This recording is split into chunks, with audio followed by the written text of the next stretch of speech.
مشرح علي قدلاوي حسين مشرح علي قدلاوي حسين مشرح علي قدلاوي حسين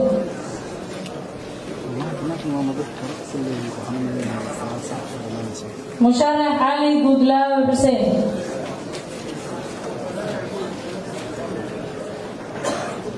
مشرح عبد الرحمن جمعال عثمان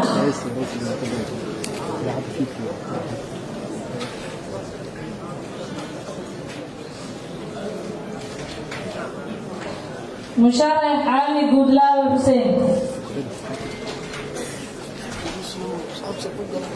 مشرح علي قدلاوي حسين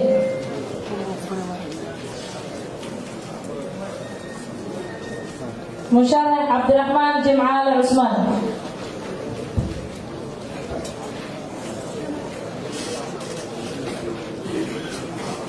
مشرح علي عبد الرحمن جمعال عثمان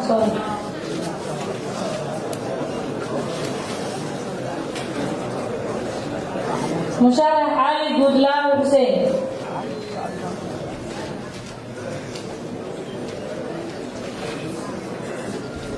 مشرح علي قدلاوي حسين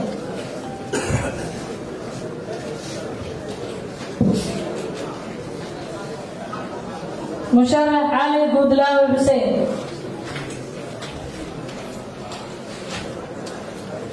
مشرح علي قدلاوي حسين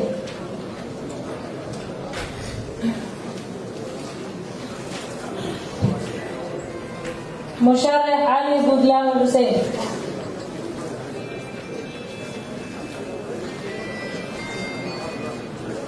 مشرح عبد الرحمن جمعال عثمان علي قدلاوي حسين مشرح علي قدلاوي حسين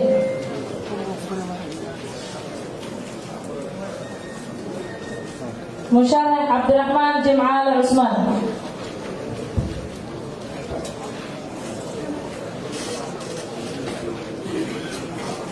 مشرح علي عبد الرحمن جمعال عثمان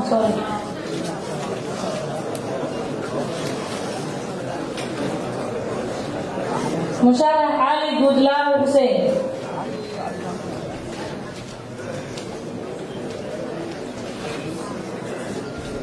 مشرح علي قدلاوي حسين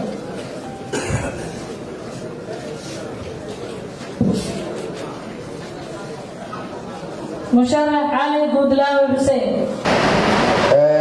مشرح عبد الرحمن جمعال عثمان وحو هلي 13 عضو مشرح علي قدلاوي حسين وحو هلي 86 عضو مركزه عضو اللعبي afarta sano ee soo socoto waxaan noqon doonaa madaxweynaha sharciga ah ee dowlad goboleedka Hirshabeelle مشرح علي قدلاوي حسين wasiirada golaha baarlamaanka dowladda federaalka sanadka sare duubabka qiimiga badan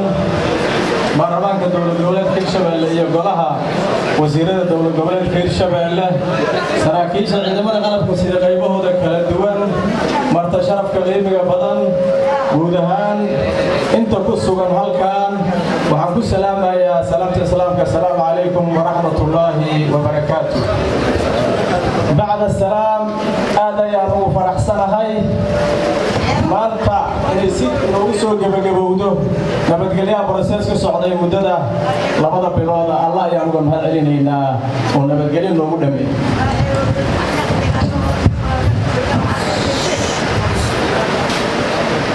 الأول الله أيام هذا علينا سبحانه وتعالى وبرسيس كمدة السعودي nabadgelyo loogu soo dhameeyay iidoon hal maalin wax khilaafa iyo wax shaqaaqa ayna ka dhicin hal maalin haba yaraatee wax dhibaato ayna ka dhicin allah ayaan u mahad celinaynaa marka labaad waxaan rabaa inaan u mahad celiyo xildhibaanada dowlad goboleedka Hirshabeelle ee codkooda isiiyey ii ogolaaday 4 sano soo socoto inaan yeesho go'aanka ugu dambeeya dowlad goboleedka Hirshabelle waa uga mahadcelinaa waa mahadsantiin xildhibaanadayda Allah marka saddexaad waxaan u mahadcelinayaa duubabka iyo odayaasha dhaqanka qiimiga badan ee ugu soo safray daruufii kala duwanay ee aan ogahay inay xaalado badan oo culays ah la soo kulmeen iyagoo ku safray ujeedkooduna oo ahay in ummadooda ay duubabka u yihiin ay helaan maamulay ku hirtaan oo ku nastaan inay helaan safarka ay safreen Ilaahay ka abaal mariyo anagana waa ugu mahadcelinaynaa waana hubnaa in xaalado adag oo badan ku soo safreen waxaan leenahay Ilaahay idinka abaal mariyo duubabka dhaqanka ee soo xulay baarlamaanka labaad ee dowlad goboleedka Hirshabelle waxaan rabaa inaan u mahadceliyo guddiyadii kala duwanay ee howlaha iyaguna soo qabtay sida guddigii farsamada ee muddada dheer shaqaynayay bilow u ahay processkan bilaabay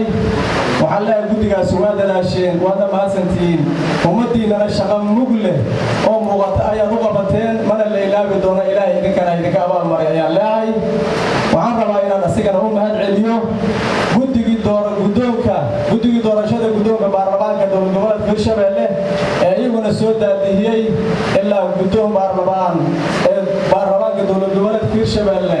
oo yeeshay iyaguna hawsha waday waa mahadsantiin ayaan leeyahay waxaan asigana u mahadcelinayaa guddiga ugu dambeeyay ee ka shaqeeyay doorashada madaxweynaha iyo madaxweyne ku-xigeenka oo maanta aan u joogno waan leeyahay guddigaas idinkuna waa mahadsantiin guuleysta Allahna idinka abaal mariyo ayaan leeyahay waxaan rabaa inaan u mahadceliyo ciidamada qalabka sida qaybahooda kala duwan ee habeen iyo maalin u taagnaay say amniga u sugi lahaayeen hawshuna ay ugu dhammaanayeen si amni iyo deegaana xaqiiqda waxaan leeyahay waa mahadsantiin anigoo ogin roob ku da'ayay ilmaayada ay taagnaayeen habeen iyo maalin waxaan leeyahay waa mahadsantihiin ummadiinna abaal ayay idinkaga haysaa annaguna si gaar ayaan idin ogaan doonaa hal maalin haba yaraatee wax amni daraa lama dareemin Allah ayaan uga mahadcelinaynaa gaar ahaan ciidamadii qalabka sida qayboodii kala duwanay ee habeen iyo maalin dhaxanta iyo dhadiga u taagnaay roobku ku da'aya waxaan leeyahay waa mahadsantiin Allah idin guuleeyo horena u sii wada sida hadda wadiin aad ugu mahadsantiin waxaan rabaa inaan u mahadceliyo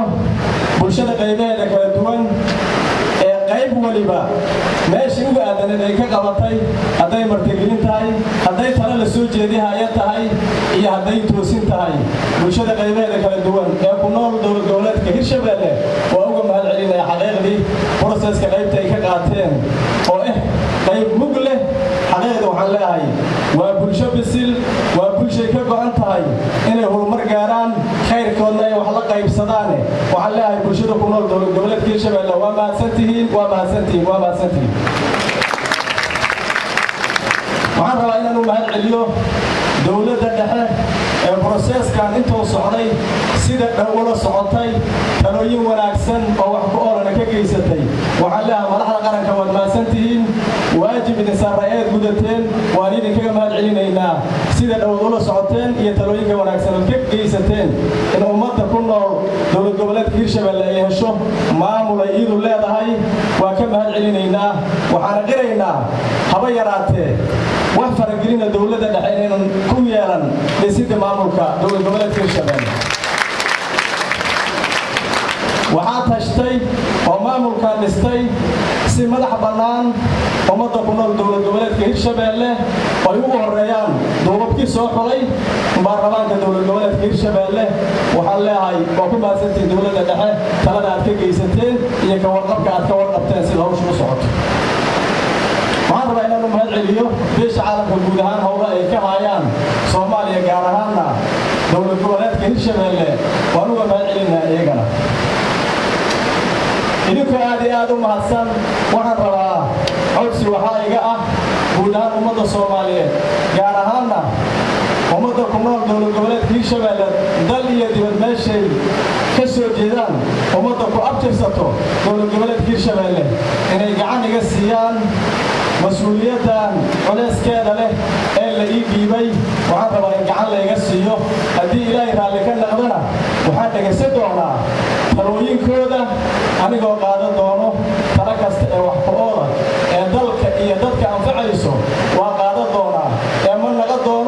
hawshiisa meel uga jaran tahay ee talada loo soo jeediya aan dhacdo ma noqon doono waa xaqiiqo waa mas'uuliyad culeyskeeda leh qof waliba caqli leh oo cilmi leh waa dareemi kartaa culeyska iyo mas'uuliyadda aanu leedahay waxaan ilaahay ka baryayaa inuu mas'uuliyaddan ugu ceebayn oo ugu asturo waan ogahay in aakhiran xisaab ay sugaayo adduunkan ummaddu ay wada fiirsanayso ay markaati ka tahay qaabkan wax u qabanayo ee waxaan leeyahay ilaahay ugu astur ninka aad u gargaar haystee ilaah adigu garab hoosii ummaddaydana waxaan ka baryaa inay wixii talaa iyo wixii toosina ay ila garab istaagto waxaan u baahanahay cid kasta ee caqli u saaxiiba cid kasta ee cilmi u saaxiiba cid kasta ee waaye araga taladeeda waxaan u dhegaysan doonaa si kalsooni ugu jirto waxaana igu badana inaan u nuglaano talooyinka wax oolka haddii ilaahay raalli ka noqdo aad iyo aadaad u mahadsantihiin aad iyo aadaad u mahadsantihiin waxaan ballan qaadayaa ummadda ku nool dowlad goboleedka Hirshabeelle inaan ku hogaamiyo si cadaalada si sinaana si uturida oo xaqiiqdii aan loogu kala yaxanaynin cid walibana xaqa ay leedahay aan sii doono haddii ilaahay raalli ka noqdo aad u mahadsantihiin aad iyo aadaad u mahadsantihiin ilaahay ha nagu gaarsiiyo sanadkan sanadkiisa iyo sanado badan ee soo socdo bashbash iyo barwaaqo ballantaynu waa inaan ka wada shaqayno danaha ummadda ku nool dowlad goboleedka